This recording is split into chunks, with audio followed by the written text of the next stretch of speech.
Chapter 15. The Contest. The three youngsters tumbled head over heels on the glassy surface of the lake. Pete, the wind knocked out of him, gasped for breath. He was the first one on his feet. Pam and Dave, however, still lay stunned on the ice. "Pam, are you all right?" Pete cried, running over to his sister. Where am I?" the girl asked, opening her eyes. Pete leaned down and helped her to her feet. "We were tossed out of the ice boat," he said. "Did you break any bones, Pam?"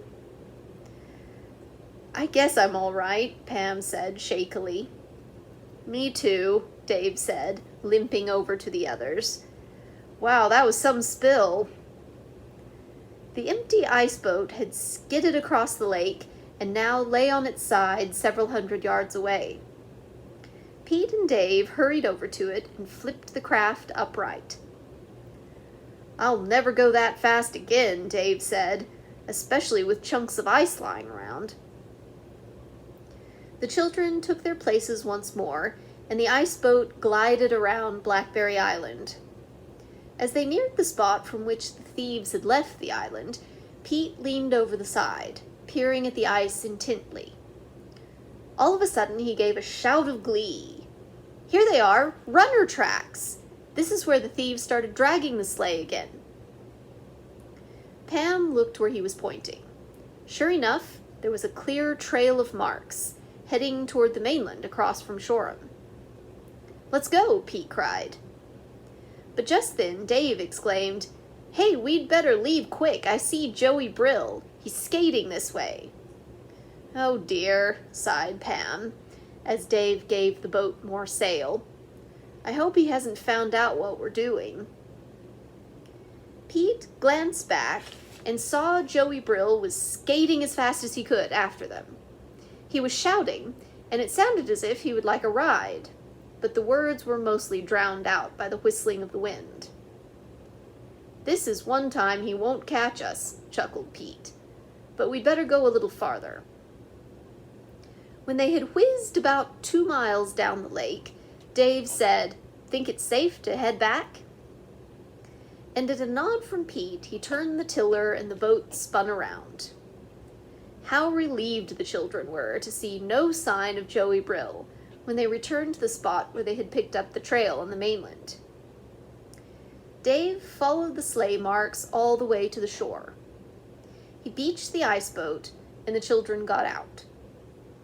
"Oh, I hope we find the Santa Claus outfit," Pam said, as they noticed footprints as well as the telltale tracks.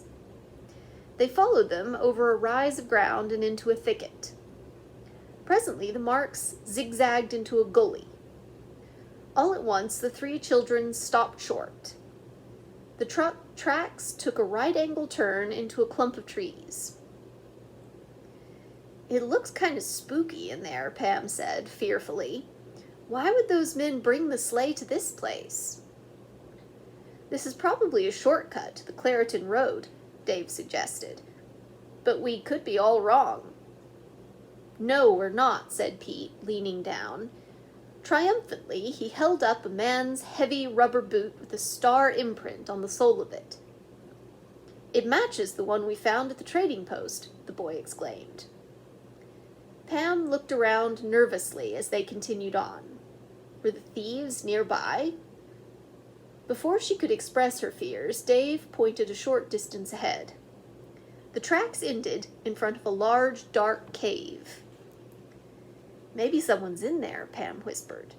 "Be careful, Pete," she cautioned, as her brother went ahead and looked into the mouth of the cave. "There's a dim light inside," the boy announced. He sniffed the air and then said, "I can smell smoke. Somebody must have a fire in there." Pete and Dave debated whether to walk boldly into the cave or to creep in quietly. "I think we'd better go in on our hands and knees," Pete whispered. "That way we can't be seen so well if someone's inside." He asked Pam to act as a lookout in case anyone approached. Then he and Dave wiggled in on their stomachs. There was not a sound from inside the cave. but as the boys advanced, the odor of smoke grew stronger. Turning a corner, they saw a reddish glow a few feet ahead. "Embers," Dave said. "Whoever built the fire has left, though," he added, peering around in the gloom. He picked up several dry sticks which lay nearby and put them into the embers. It did not take long for the sticks to burst into flame. Immediately, the interior of the cave was lighted up. "Well, the Santa Claus outfit isn't here," Pete said in disappointment. He called to Pam. "Come on in, it's safe." As she entered the cave, shadows danced along the black walls. Dave made torches for them by lighting sticks in the fire, and together the children walked on through the cave. It had another opening at the far end, and here again were the telltale tracks and footprints. "They couldn't have left too long ago," she said. The three children discussed what to do next. Dave was all for following the tracks farther, so they went on. In a few minutes, the searchers came to the Clairton Highway, and here the trail ended. "Somebody must have picked up the men and the Santa," Pete remarked. "I suggest we go home and tell Officer Caldwell we found out." The others agreed. As they retraced their steps through the cave, each child kept his eyes open for additional clues, to prove without question that they were on the right trail. After all, Pam pointed out, the lost rubber could belong to an innocent person. "And the sleigh that made the tracks might not be the stolen one," Dave added. The children again lit torches from the embers in the cave and trudged on. Dave suddenly leaned down and exclaimed joyfully, "See what I've found! Isn't this a tip off one of the reindeer's antlers?" He held it up. "You're right," Pete said. "Dave, you've proved this was the hideout of the thieves." Excited now, the youngsters went very slowly so they would miss nothing. They had almost reached the end of the tunnel-like cave when Pam saw a tiny piece of paper almost covered by the dirt of the floor. She picked it up, and after brushing it off, realized it was a newspaper clipping. "What does it say?" Pete asked. "I guess it's the ad Mr. Tash put in the paper for a Santa Claus outfit," she replied, "but the name's torn off." "Maybe the thieves thought they'd sell yours to him, but didn't dare," Dave suggested. Pam slipped the ad in her pocket, and the children went on. They found nothing more, and finally set off for home in the ice boat. In the meantime, the rest of the Hollister children were in the midst of some excitement of their own. They were in the living room listening to Sue. She was breathless. "I just found another note on Domingo," the little girl cried. "Read it to me." Jean took the message and said, "Although in Shoreham I'm a stranger, please lead me to the Christmas blank. I promise to do my very best if I'm entered in the Yule blank. YIF." "This poem's longer than the others," said Teddy. "YIF is getting impatient." "Do you suppose the first missing word is danger?" Jean asked. Holly shook her head.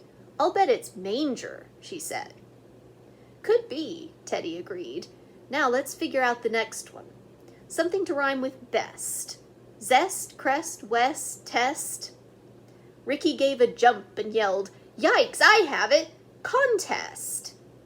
Then he quoted, "Although in Shoreham I'm a stranger, please lead me to the Christmas manger. I promise to do my very best if I'm entered in the Yule contest." "But what does it mean?" Jean asked, puzzled. Ricky, Holly, and Sue were dancing a jig by this time. They explained about the creche, which had been erected near the Christmas tree on the town green. "There must be a contest for animals to go in the creche," said Ricky, "and YIF wants us to put Domingo in the contest." At this moment, Mrs. Hollister came into the room. Holly quickly explained what they had discovered and said, "Please, Mother, may we put our burrow in the contest?" Mrs. Hollister nodded, and all the children quickly put on their jackets and hurried to the town green. The big tree glittered with its colored lights, and a floodlight had been set up to show off the creche. This time Mrs. Morris was there, and Ricky asked her at once about the contest. She said a donkey, a cow, and a sheep would be needed in the manger for a few days at Christmas time. Of course, the committee can choose only one of each kind, she said. The decisions will be made tonight. Tonight? Ricky gulped. Are we too late? He said woefully. Too late for what? Mrs. Morris asked. Then she looked intently at Ricky. Aren't you the boy who has the cute little burro? Yes, I am. And you want to enter him in the contest? Oh, yes, please. Mrs. Morris smiled. Put your name and address and the burro's name on this paper, please. May I put down my sister Sue's name? The boy asked. Domingo really belongs to her. Certainly. When Ricky had finished, he handed the paper back to Mrs. Morris and asked, he swallowed, when will we find out if...